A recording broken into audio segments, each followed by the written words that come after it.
ప్రభు అయిన యేసుక్రీస్తు నామానికి మహిమ కలుగును గాక. యేసుక్రీస్తు నామంలో మీకు అందరికీ వందనాలు. దేవుడు మిమ్మల్ని అందరినీ దీవించి బలపరచును గాక. పరిశుద్ధ గ్రంథం బైబిల్ దేవుని యొక్క వాక్య భాగాన్ని చదువుకుందాం. దేవుని బిడ్డలారా, సామెతల గ్రంథము 19వ అధ్యాయము 14వ వచనము చదువుతూ ఉన్నాను, గమనించండి.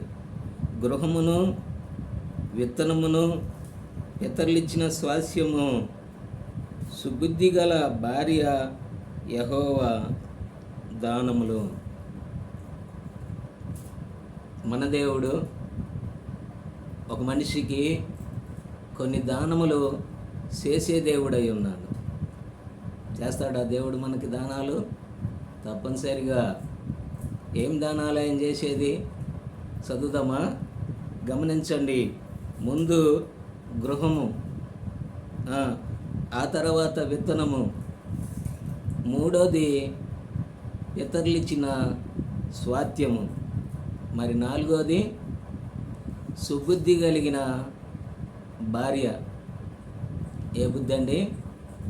సుబుద్ధి అంటే మంచి బుద్ధి కలిగిన భార్యని దేవుడు దానముగా ఇచ్చేవాడై ఉన్నాడు.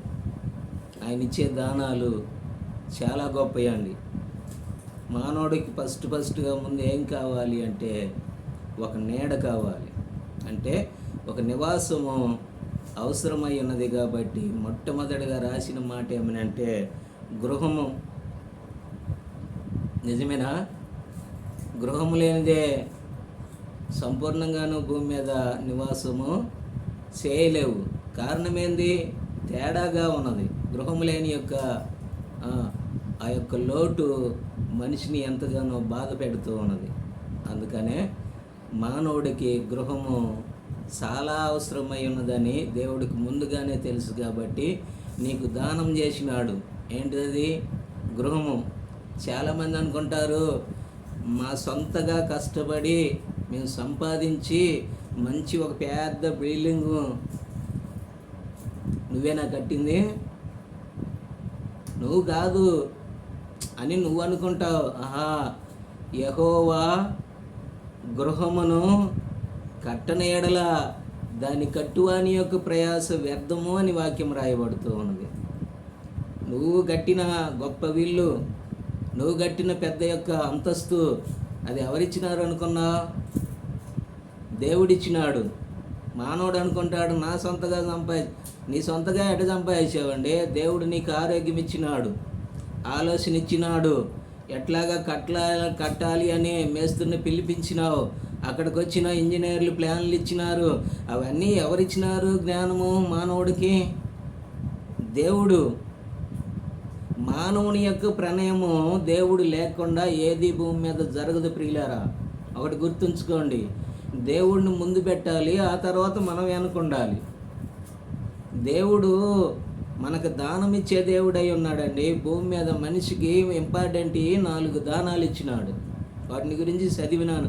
ఒకటేమో గృహము, రెండోదేమో విత్తనము, ఆహారము, తినటానికి అన్నము.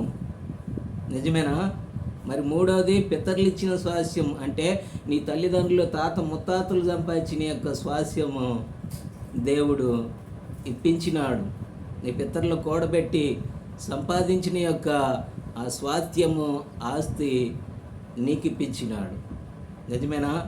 మరి నాలుగోది సుబుద్ధి కలిగిన భార్య, మంచి బుద్ధి కలిగిన భార్య నిన్ను ప్రేమిస్తూ ఉన్నది, నీకు తోడుగా ఉంటున్నది, నీ కష్ట సుఖాల్లో పాలు పంచుకునేదిగా, నీ కుటుంబాన్ని మరి ఆదరించేదిగా, నీ కుటుంబాన్ని పోషించేదిగా, నీ కుటుంబాన్ని పెంచేదిగా, నీ యొక్క వంశావళిని ఆశీర్వదించేదిగా నీ భార్య ఉంటున్నది. దేవుడి బిడ్డలారా,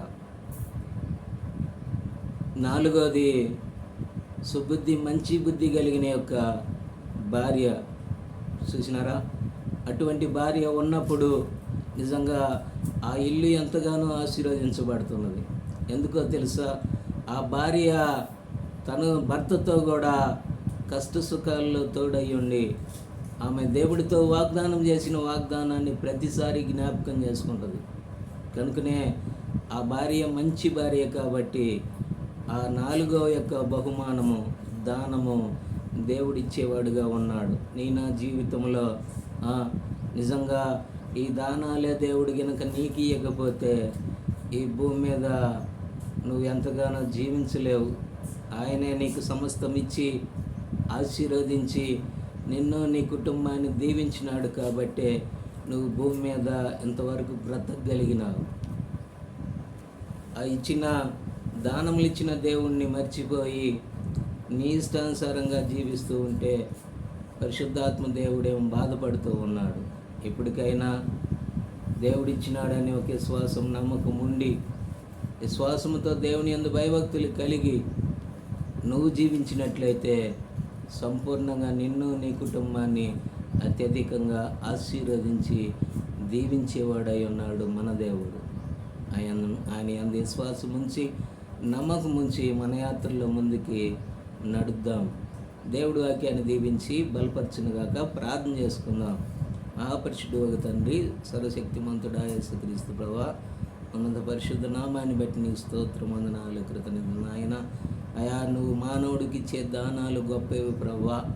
ఆ దానాల చేత నువ్వు ఆశీర్వదించే దేవుడు కాబట్టి చూసే బిడ్డలు, వినే బిడ్డలు వారిని వారి కుటుంబాలను దీవించి 30 60 అయా మీరు ఆశీర్వదించండి నాయన. వారికి కూడా మీ దానాలు బహుమానాలు ఇచ్చినారు కాబట్టే ఆ బిడ్డలు నిన్ను ప్రభువా ఎంతగానో మహింపరచడానికి వారిని వారి కుటుంబాలను సిద్ధపరచమని మా ప్రభువును రక్షకుడైన యేసుక్రీస్తు ఘనమైన నామములో ప్రార్థించి అడిగి వేడుకొనుచున్నాం మా తండ్రి. ఆమేన్. దేవుడి బిడ్డలారా, ఈ వీడియోని లైక్ చేయండి, షేర్ చేయండి. ఈ పరిచర్య కొరకై మీరు కూడా ప్రార్థన చేయండి. ఆమేన్.